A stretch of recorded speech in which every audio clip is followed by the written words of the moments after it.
Supreme court में article 63 नजरसानी अपीलों पर समाअत। 63 तफसीली फैसला से मुतल्लिक रजिस्ट्रार की रिपोर्ट पेश। रिपोर्ट में कहा गया तफसीली फैसला 14 अक्टूबर 2022 को जारी हुआ। वकील शहजाद शौकत ने दलाइल में कहा तफसीली फैसले के इंतजार में नजरसानी दरख्वास्त दायर करने में ताखीर हुई। जस्टिस जमाल मंदोखेल ने रिमार्क्स दिए, आम बंदे का केस होता तो बात और थी, क्या सुप्रीम कोर्ट बार को भी पता नहीं था नजरसानी कितनी मुद्दत में दायर होती है। शहजाद शौकत ने कहा मुफाद आमा के मुकदमात में नजरसानी की ताखीर को नजरअंदाज किया जा सकता है।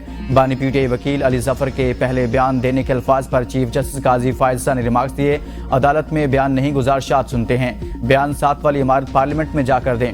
चीफ जस्टिस ने अली जफर से इस्तफसार किया, आप बताएं नजरसानी फैसले के खिलाफ होती या इसकी वजूहात के खिलाफ होती।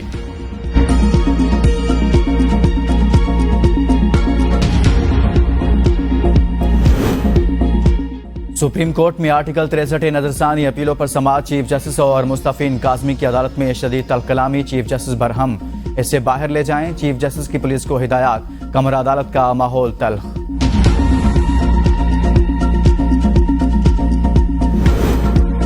इंट्रा पार्टी इलेक्शन पीटीआई को रिकॉर्ड जमा कराने के लिए एक और मोहलत मिल गई। बैरिस्टर गौहर ने कहा इंट्रा पार्टी से मुतल्लिक तमाम रिकॉर्ड एफआईए ले गई। एफआईए कोर्ट में दरखास्त दी, नोटिस हो गए, रिकॉर्ड वापस आने तक हमें वक्त दिया जाए, केस 25 अक्टूबर के बाद न लगाएं। मेंबर खैबर पख्तूनख्वा के रिमार्क्स पर अदालत में कह के फैसल चौधरी ने कहा जब मर्जी लगाएं, हमें कोई एतराज नहीं। इलेक्शन कमीशन ने केस की समाअत 22 अक्टूबर तक मुलतवी कर दी। मीडिया से गुफ्तगू में बैरिस्टर गौहर ने कहा कि हमने इंट्रा पार्टी इलेक्शन एहसन तरीके से कराए, सारे डॉक्यूमेंट्स फाइल कर चुके।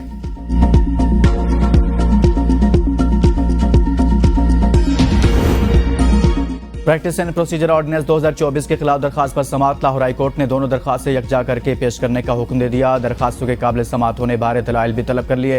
अदालत ने अटॉर्नी जनरल और एडवोकेट जनरल को मामलत के लिए 7 अक्टूबर तक तलब कर लिया। अदालत की नई दरखास्त की कॉपी सरकारी वकील को फराहम करने की हिदायत।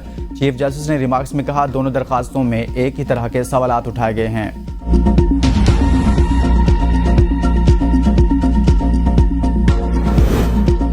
पीटीआई का आज पंजाब के मुख्तलिफ शहरों में एहतजाज का ऐलान। मियांवाली, झंग, फैसलाबाद, बहावलपुर, मुल्तान, पीर महल में दफा 44 नाफिज। मोटरवे M3 हर किस्म की ट्रैफिक के लिए बंद, पुलिस की भारी नफरी तैनात। मोबाइल और इंटरनेट सर्विस भी बंद। मुख्तलिफ शहरों में कंटेनर्स खड़े कर दिए गए। मियांवाली और बहावलपुर से पीटीआई के मुतअद्दिद मुकामी रहनुमाओं को भी हिरासत में ले लिया गया। मियांवाली में 7 दिन के लिए दफा 144 का नफाज, रेंजर्स तैनात। हर किस्म के सियासी इज्तिमात, धरने, जलसे, मुजाहरे और एहतजाज पर पाबंदी आयद। झंग, फैसलाबाद, बहावलपुर में भी 2 रोज के लिए दफा 144 नाफिज, security high alert.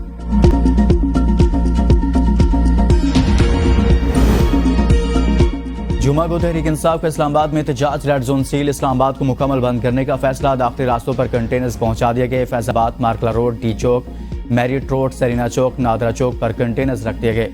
Red zone जाने के लिए सिर्फ मार्कला को खुला रखा गया। मार्कला रोड पर ट्रैफिक की लंबी कतारें। एहतजाज के बायस आज रात मरी रोड को मुमकिन तौर पर बंद कर दिया जाएगा।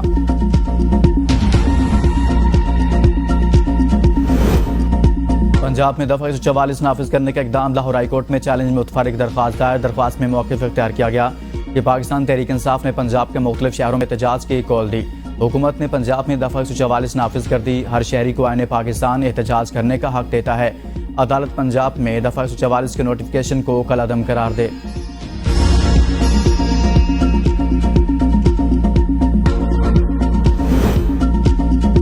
मुल्क में सियासी अदम इस्तेहकाम तहरीक इंसाफ के इंतखाबी मैंडेट को तस्लीम न करने का नतीजा है। पीटीआई के मरकजी सदर चौधरी परवेज इलाही की मीडिया से गुफ्तगू। कहा पाकिस्तान में सियासत की कुंजी आज भी बानी पीटीआई के हाथ में है। बानी पीटीआई ने पहले ही बता दिया था कि इस तरह का सलूक रखा गया तो हमारे पास और कोई चॉइस नहीं। हर सच्चे पाकिस्तानी की तरह मैं और मेरी फैमिली बानी पीटीआई के साथ खड़े हैं।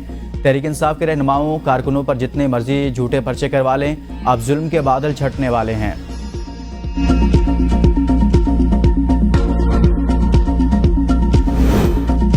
वफाकी वज़ीर दाखिला की ज़ेर सदारत शंघाई ताउन तंजीम सरबराही इजलास की तैयारियों के हवाले से इजलास। वफाकी सेक्रेटरी दाखिला, chief commissioner Islamabad, IG police, deputy commissioner और सिक्योरिटी इदारों के नुमाइंदों की शिरकत। इजलास के हवाले से सिक्योरिटी इंतजामात का तफसीली जायजा लिया गया। फुल प्रूफ सिक्योरिटी को यकीनी बनाने के लिए लाहे अमल की मंजूरी। मोहसिन नकवी ने कहा बैनुल-अक़वामी कॉन्फ्रेंस का पाकिस्तान में इनेकाद पूरी कौम के लिए बाइस एजाज़ है। तमाम मुतल्लिका इदारे बाहमी ताउन से अपना मुतय्यन करदा किरदार अदा करें।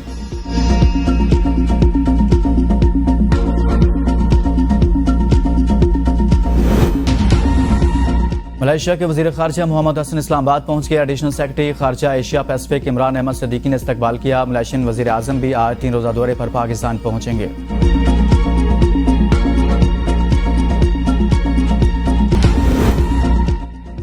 हुकूमत का स्टैंडर्ड चार्टर्ड बैंक से महंगा कमर्शियल कर्ज न लेने का फैसला। वजारत खजाना की तस्दीक। कहा 11% शरह सूद पर प्रिंसिपल एग्रीमेंट हुआ था, अब रकम हासिल नहीं की जाएगी। बैंक से $60 करोड़ कर्ज मुआहदा फाइनेंसिंग गैप का तखमीना पूरा करने के लिए किया था। $12 अरब फाइनेंसिंग गैप का तखमीना IMF ने आइंदा 3 बरसों के लिए लगाया। वज़ीर आज़म शहबाज शरीफ ने भी महंगा कर्ज हासिल करने से मना किया है। वज़ीर आज़म की वज़ीर खजाना को IMF प्रोग्राम पर सख्ती से अमल दरामद की हिदायत। फाइनेंसिंग गैप की सूरत में दीगर ज़राए से कम शरह सूद पर कर्ज हासिल किया जाएगा। हुकूमत के इस इकदाम से कमर्शियल बैंक से कर्ज मुआहदे की खिलाफ वर्जी होगी। कर्ज की दोबारा दरख्वास्त की गई तो मुश्किलात का सामना करना पड़ सकता है।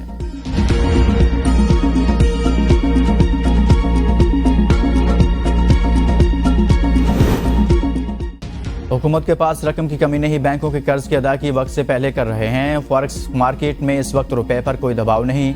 Governor state bank Jameel Ahmed की मीडिया से गुफ्तगू। कहा मुकम्मल डिजिटल बैंकिंग 2025 में शुरू करेंगे। IMF की किस्तानी के बाद ज़र मुबादला के ज़खायर $10 अरब तक आ गए, जो अब 2 माह इम्पोर्ट के बराबर है। SM फाइनेंसिंग का हजम 550 अरब रुपए अगले 5 सालों में 1.1 ट्रिलियन तक पहुँचाने का हदफ है। तरसीलात ज़र में इजाफा हो रहा है। महंगाई में कमी के असरात ज़राई पॉलिसी पर मुरतब होते हैं। खैबर पख्तूनख्वा बल्दियाती एक्ट में तरमीम केस पेशावर हाई कोर्ट ने सूबाई हुकूमत से दोबारा जवाब तलब कर लिया। वकील दरख्वास्त गुजार ने कहा कि सूबाई हुकूमत ने बल्दियाती इंतखाबात के बाद एक्ट में तरमीम की। तरमीम के बाद खैबर पख्तूनख्वा में बल्दियाती नुमाइंदों के इख्तियारात कम किए गए।